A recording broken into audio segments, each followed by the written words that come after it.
नमस्कार, एक बार फिर से आपका वर्ल्ड न्यूज में स्वागत है। तो आइए जान लेते हैं आज की बड़ी खबरों के बारे में। प्रो कबड्डी लीग से एक बड़ी खबर यह आ रही है कि गुजरात को हराकर बेंगलुरु बना सीजन 6 का चैंपियन।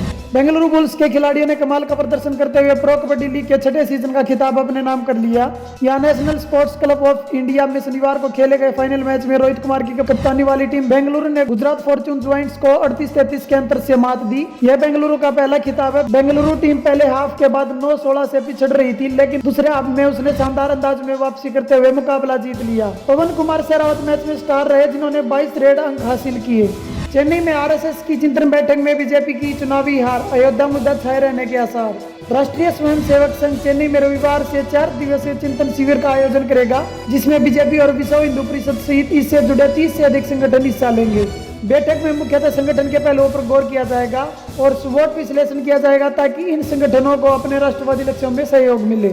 यूपी में अवैध खनन मामला, अखिलेश यादव से पूछताछ कर सकती है सीबीआई। यूपी की चर्चित आईएएस अधिकारी बी चंद्रकला के आवास पर सीबीआई छापों के बाद अब अवैध रेत खनन मामले की आज पूर्व मुख्यमंत्री अखिलेश यादव तक पहुंच दिख रही है। अब वह सीबीआई के रडार पर है और उनसे पूछताछ हो सकती है। सीबीआई के मुताबिक 2011 के बाद से यूपी के सभी खनन मंत्रियों से पूछताछ हो सकती है। बता दें कि 2012-13 में खनन मंत्रालय तत्कालीन मुख्यमंत्री अखिलेश यादव के पास था। कमलनाथ सरकार का फैसला, गरीब लड़कियों की शादी है तो सरकार अब देगी 51,000 की सहायता राशि। मध्य प्रदेश की कमलनाथ सरकार ने राज्य में मुख्यमंत्री कन्या विवाह योजना के तहत अब 51,000 रुपए की अनुदान राशि देने का फैसला किया है। सीएम की अध्यक्षता में हुई बैठक में शनिवार को इस बाबत निर्णय लिया गया है। इससे पहले राज्य में कन्या विवाह योजना के तहत 28,000 रुपए की राशि दी जाती थी। राम मंदिर और 3 तलाक जैसे मुद्दों से एनडीए को हो सकता है नुकसान, चिराग पासवान। बिहार में बीजेपी की सहयोगी लोक जनशक्ति पार्टी ने लोकसभा चुनावों से पहले उठाए जा रहे राम मंदिर निर्माण और 3 तलाक जैसे विवादित मुद्दों को लेकर नाराजगी जताई है। एलजेपी ने इस बात की भी आशंका जताई कि राष्ट्रीय जनतांत्रिक गठबंधन को विकास के मुद्दे से भटकने का नुकसान हो सकता है। कैप्टन विराट कोहली को छुट्टी पर जाने की जरूरत, लोकेश राहुल। टीम इंडिया के कैप्टन विराट कोहली मैदान पर ज्यादातर समय आक्रामक अंदाज में नजर आते हैं और काफी एक्टिव भी रहते हैं। टीम के साथी और ओपनर लोकेश राहुल को लगता है कि कोहली हमेशा काम में लगे रहते हैं और इसलिए उन्हें छुट्टी पर जाने की जरूरत है। राहुल ने यह सब मशहूर फिल्म मेकर करण जौहर के शो कॉफी विद करण के दौरान कहा। उनके साथ स्टार ऑलराउंडर हार्दिक पांड्या भी आए और दोनों बहुत कूल अंदाज में दिखे। एसपी बीएसपी गठबंधन, राजेंद्र चौधरी बोले इस महीने के अंत तक ऐलान।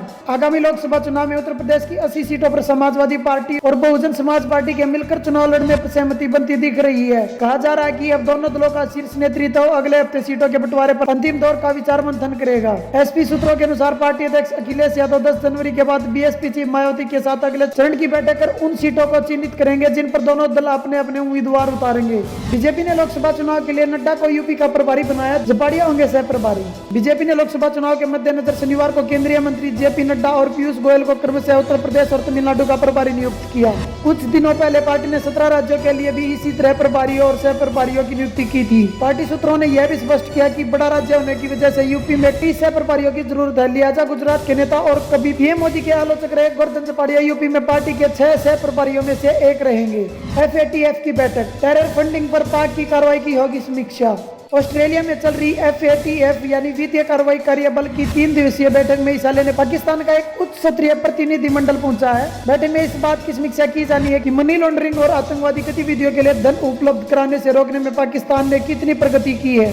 गया एयरपोर्ट पर पीएम मोदी का बीजेपी नेताओं ने किया जोरदार स्वागत। प्रधानमंत्री नरेंद्र मोदी का गया एयरपोर्ट पर बिहार बीजेपी के नेताओं ने जोरदार स्वागत किया। दिल्ली से पलामू जाने के क्रम में बीजेपी प्रदेश अध्यक्ष नित्यानंद राय और उप मुख्यमंत्री सुशील कुमार मोदी ने प्रधानमंत्री मोदी को गुलाब और मिथिला पेंटिंग की कढ़ाई वाली शॉल देकर स्वागत किया। वहीं लौटने के दौरान प्रधानमंत्री को गया एयरपोर्ट पर विदाई भी जोरदार ढंग से दी। इस दौरान सुशील मोदी और नित्यानंद राय के अलावा मंत्री नंद किशोर यादव, मंत्री प्रेम कुमार समेत बीजेपी के कई नेता शामिल रहे।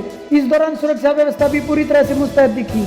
लंबे समय बाद कुछ इस अंदाज में तेजस्वी से मिले तेज प्रताप। मुलाकात के बाद बड़े भाई तेज प्रताप ने कहा, मैंने तेजस्वी को आज बधाई और आशीर्वाद भी दे दिया है। तेजस्वी हमारे अर्जुन है। आज कृष्ण और अर्जुन की मुलाकात हुई है। पटना में गया से भी सस्ता मिल रहा है डीजल पेट्रोल, जानिए क्या है कीमत। राजधानी पटना में गया के मुकाबले पेट्रोल 1.20 पैसे प्रति लीटर सस्ता हुआ, जबकि डीजल की कीमत 1.10 पैसे प्रति लीटर की कमी आई है। बिहार के बड़े शहरों में आज क्या है पेट्रोल डीजल के दाम, आगे देखें।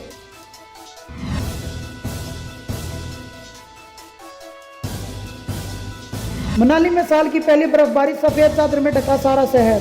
हिमाचल प्रदेश में सर्द हवाओं का दौर जारी है। प्रदेश के कई ऊंचाई वाले इलाकों में फिर से बर्फबारी हुई है। मौसम विभाग ने शनिवार को यह जानकारी दी। 5 साल की बच्ची के अपहरण का प्रयास, दादी को चाकू से घायल किया। पुलिस ने एक महिला के बयान पर बाइक सवार दोनों आरोपियों के खिलाफ करीब आधा दर्जन संगीन आपराधिक धाराओं के तहत मामला दर्ज कर एक आरोपी को गिरफ्तार कर लिया है। आरोपी युवक गुरुग्राम के गाँव जाड़सा के बताए जा रहे हैं। कौन होगा बीजेपी के विधायक दल का नेता? छत्तीसगढ़ में 15 साल की सत्ता गंवाने के बाद बीजेपी आत्ममंथन से उबर नहीं पाएगी। अब उसके सामने नेता प्रतिपक्ष चुनने की चुनौती है।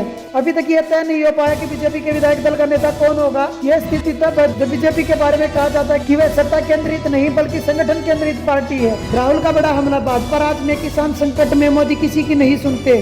कांग्रेस अध्यक्ष राहुल गांधी ने शनिवार को आरोप लगाया कि भाजपा राज में किसान संकट में है और प्रधानमंत्री नरेंद्र मोदी किसी की नहीं सुनते। गुजरात के भावनगर में पुलिस और प्रदर्शनकारी किसानों के बीच झड़प का हवाला देते हुए गांधी ने फेसबुक पोस्ट में कहा, कांग्रेस सरकारों द्वारा की गई कर्ज माफी पर मोदी जी छाती पीट रहे हैं। बोला, कांग्रेस के लिए किसान वोट बैंक है। अब जरा गुजरात में किसानों की हालत देखिए। भाजपा राज में किसान संकट में है। एक बड़ी खबर यह भी आ रही है कि बंद नहीं हुई 2000 नोट के छपाई, बाजार में चलते रहेंगे नोट। आर्थिक मामलों के सचिव सुभाष चंद्र गर्ग ने शनिवार को राजकोषीय घाटा नियंत्रित रखने की सरकार की प्रतिबद्धता दोहराई। उन्होंने फिर कहा कि 2000 के नोट की छपाई बंद करने के बारे में कोई निर्णय नहीं किया गया है। गर्ग ने गैर बैंकिंग वित्तीय क्षेत्र पर यहाँ CII के एक कार्यक्रम में कहा कि सरकार राजकोषीय घाटा को दायरे में रखने के लिए प्रतिबद्ध है। उन्होंने कहा कि चालू वित्त वर्ष में सरकार राजकोषीय घाटा को बढ़ाने नहीं देगी। प्रधानमंत्री मोदी ने झारखंड में 6 योजनाओं का किया शिलान्यास। प्रधानमंत्री नरेंद्र मोदी ने आज झारखंड में मंडल डैम से 6 परियोजनाओं का ऑनलाइन शिलान्यास किया। मोदी ने यहाँ के हवाई अड्डा मैदान से उत्तर कोयल परियोजना के अपूर्ण कार्यों को पूर्ण करने की योजना की आधारशिला रखी गई। सबरीमाला मामले पर ब्रिटेन सरकार ने अपडेट की एडवाइजरी, कहा भीड़ भाड़ वाली जगहों से दूर रहें। ब्रिटेन सरकार ने भारत की यात्रा पर आने वाले ब्रिटिश नागरिकों के लिए एडवाइजरी करके कहा कि वे सतर्क रहे और भीड़ भाड़ वाली जगहों पर जाने से परहेज करें। सबरीमाला स्थित अयप्पा मंदिर में महिलाओं के प्रवेश के मुद्दे पर केरल में हुए हिंसक प्रदर्शनों के बाद यह सलाह दी गई है। बेंगलुरु सेंट्रल से लोकसभा चुनाव लड़ेंगे अभिनेता प्रकाश राज। अभिनेता प्रकाश राज ने नए साल के आगाज के साथ ही राजनीति में आने की औपचारिक घोषणा की थी। अब अभिनेता ने ट्वीट करके अपनी सीट की भी घोषणा कर दी है। प्रकाश राज 2019 का लोकसभा चुनाव बेंगलुरु सेंट्रल से बतौर निर्दलीय उम्मीदवार लड़ेंगे। अफगानिस्तान में अरबों लगाकर भारत को मिल क्या रहा है? आपका दुख हमारे लिए पीड़ा है, आपके सपने हमारे कर्तव्य हैं, आपकी मजबूती ही हमारे लिए भरोसा है, आपकी हिम्मत हमारे लिए प्रेरणादायी है और आपकी दोस्ती हमारे लिए सम्मान की बात है। यह शब्द दिसंबर 2015 में अफगानिस्तान की संसद का उद्घाटन करते हुए भारत के प्रधानमंत्री नरेंद्र मोदी ने कहे थे। जिस अफगान संसद का उद्घाटन उन्होंने किया था वो भारतीय मदद से बना था और इस भवन के एक ब्लॉक का नाम भी पूर्व प्रधानमंत्री अटल बिहारी वाजपेयी के नाम पर है। फेसबुक के लिए बुरे वक्त की शुरुआत साल 2019।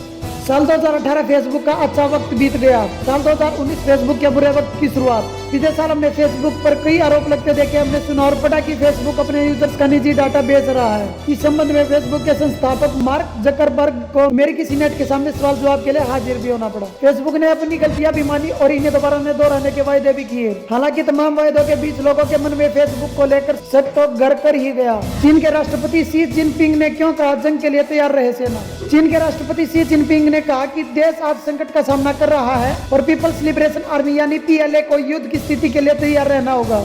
शुक्रवार को सेंट्रल मिलिट्री कमीशन की बीजिंग में हुई एक बैठक में कमीशन के चेयरमैन शी जिनपिंग ने आला अधिकारियों को चेताया कि देश में कई तरह के खतरे बढ़ रहे हैं। सोशल मीडिया में अपनी ब्रांडिंग पर ज्यादा रहा IAS चंद्रकला का ध्यान। हमीरपुर मीडियम रहते खनन मामले में आरोपों का सामना करी IAS अधिकारी बी चंद्रकला यूं तो नौकरशाह हैं, लेकिन 5 साल में 5 जगह जिलाधिकारी रहने के दौरान उनके तेवर और हाव भाव फिल्मी सितारों जैसे सेलिब्रिटी स्टेटस वाले ही ज्यादा रहे हैं। सोशल मीडिया पर मौजूद उनकी सैकड़ों फोटो भी जिलाधिकारी की बजाय किसी मॉडल का प्रोफाइल होने का आभास दे रही है।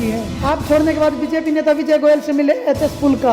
आम आदमी पार्टी से इस सप्ताह इस्तीफा देने वाले HS फुल्का ने भारतीय जनता पार्टी के नेता विजय गोयल को जन्मदिन की बधाई देने के लिए शनिवार को मुलाकात की। गोयल ने फुल्का को अच्छा मित्र बताते हुए 1983 के सिख विरोधी दंगों के पीड़ितों को सजा दिलवाने के लिए उनकी कानूनी लड़ाई की प्रशंसा की। उन्होंने कहा, हाल ही में उन्होंने आप छोड़ दी है, कभी नहीं से देर बली। सोलर एक्लिप्स 2019 रविवार को लगने वाला है सूर्य ग्रहण, भूलकर भी न करें ये काम।